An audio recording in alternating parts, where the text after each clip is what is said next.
Hi കൂട്ടുകാരെ, school തുറക്കുന്നതിന് മുമ്പ് ഒരു യാത്രയും കൂടെ ഞങ്ങൾ പോവുകയാണ്. നമ്മുടെ ഹൈ റേഞ്ചിലൂടെ ആലപ്പുഴയിലേക്കുള്ളൊരു ട്രിപ്പ്. എല്ലാവരും ഉണ്ട്. ഹസ്ബൻഡുണ്ട്, ആൻറ്റിയുണ്ട്, അമ്മയുണ്ട്, പിന്നെ മോനും ഉണ്ട്. അങ്ങനെ ഞങ്ങൾ എല്ലാവരും കൂടിയാണ് ഇപ്രാവശ്യം യാത്ര തിരിച്ചിരിക്കുന്നത്.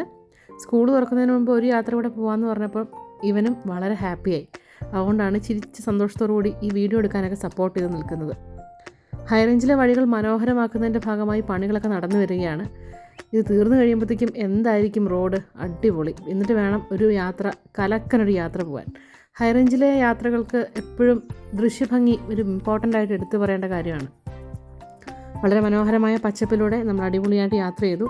ഒരു മഴക്കാല യാത്രയാണ് നമ്മൾ നടത്തുന്നത് എന്നുള്ള തോന്നലൊന്നും ഞങ്ങൾക്ക് തുടക്കത്തിലുണ്ടായിരുന്നില്ല. എങ്കിലും കുറച്ചങ്ങ് കഴിഞ്ഞപ്പോഴത്തേക്കും മഞ്ഞും മഴയും ഒക്കെ ആയിട്ട് ആ ഒരു ഫീൽ ഞങ്ങൾക്ക് കിട്ടുന്ന രീതിയിലായി യാത്ര. കുട്ടിക്കാനൊക്കെ വന്നു കഴിഞ്ഞപ്പോഴത്തേക്കും നല്ല മഞ്ഞും നല്ല മഴയും ഒക്കെ ആയിരുന്നു. വളരെ ബ്യൂട്ടിഫുൾ ആയിട്ടുള്ളൊരു യാത്രയായിരുന്നു. ഞങ്ങൾ ഒരുപാട് ആസ്വദിച്ചുള്ള ഒരു യാത്രയാണ് നടത്തിയത്. വഴിയിലൊന്നും ഒരുപാട് തിരക്കുകളൊന്നും ഉണ്ടായിരുന്നില്ല. അതുകൊണ്ട് തന്നെ ഈ മഞ്ഞും മഴയൊക്കെ ഞങ്ങൾ വളരെ ബ്യൂട്ടിഫുള്ളായിട്ട് എൻജോയ് ചെയ്തു. അതെ, അപ്പോൾ ഞങ്ങൾ ഈ മനോഹരമായ യാത്രയുടെ ഇടയ്ക്ക് മറ്റൊരു നല്ലൊരു സുന്ദര ദൃശ്യം കണ്ടു. നമ്മുടെ ഹൈ റേഞ്ചിലേക്കുള്ള യാത്രയിൽ ഏറ്റവും അധികം ആളുകളെ ശ്രദ്ധിക്കുന്ന വളഞ്ഞെങ്ങാനം വെള്ളച്ചാട്ടം.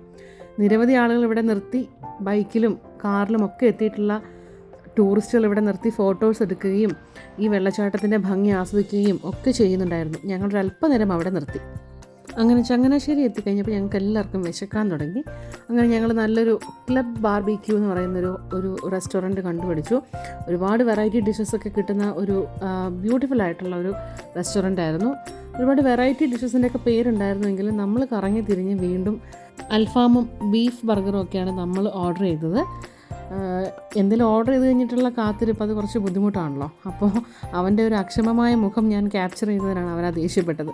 അതെ, അങ്ങനെ ഭക്ഷണം വന്നു. കുറച്ച് ഹെവി ആയിരുന്നു. എങ്കിലും യാത്രയ്ക്ക് ഞങ്ങൾക്ക് നല്ല ഭക്ഷണം കഴിക്കുന്നത് ഒരു ഹോബി ആയതുകൊണ്ട് തന്നെ എല്ലാവരും സന്തോഷത്തോടു കൂടി വയറ് നിറയെ ഭക്ഷണങ്ങളൊക്കെ കഴിച്ചു. അങ്ങനെ ഞങ്ങൾ ഭക്ഷണം എല്ലാം കഴിച്ച് തീർത്ത് കഴിഞ്ഞപ്പോഴാണ് പ്രേക്ഷകരെ കാണിക്കാനായിട്ടുള്ളൊരു വൻ ട്വിസ്റ്റ് ഉള്ളത്. ഞങ്ങൾ ഭക്ഷണം കഴിച്ച് കഴിഞ്ഞ് വീട്ടിലെത്തുന്ന കുറച്ച് സമയം കുറച്ച് ടെൻസ്ഡ് ആയിരുന്നു. അതുകൊണ്ട് കുറച്ച് വിഷ്വൽസ് ഒന്നും എടുക്കാൻ പറ്റിയിട്ടില്ല. മറ്റൊന്നുമല്ല, മഴ കാരണം നമ്മുടെ മുറ്റത്തും പറമ്പിലും ഒക്കെ നിറച്ച് വെള്ളമാണ്. സാധാരണ ഇത് ആലപ്പുഴയിലൊരു സാധാരണ സംഭവമാണെങ്കിലും ഞങ്ങളിത് ആദ്യമായിട്ടാണ് എക്സ്പീരിയൻസ് ചെയ്യുന്നത്. നമ്മൾ വീട് അടച്ചിട്ടിരിക്കുകയായിരുന്നു. അപ്പം അതിനിടയ്ക്ക് പെട്ടെന്ന് ഇത് കണ്ടു കഴിഞ്ഞപ്പോഴത്തേക്ക് ഞങ്ങൾ ടെൻസ്ഡായി. ഏതായാലും ആലപ്പുഴയിൽ 2 ദിവസം ചിലവഴിച്ചതിന് ശേഷമാണ് നമ്മൾ തിരിച്ച് വീട്ടിലേക്ക് വന്നത്. അപ്പോൾ ഈ വീഡിയോ ഇഷ്ടമായെങ്കിൽ എല്ലാവരും ലൈക്ക് ചെയ്യുക, ഷെയർ ചെയ്യുക. Thank you.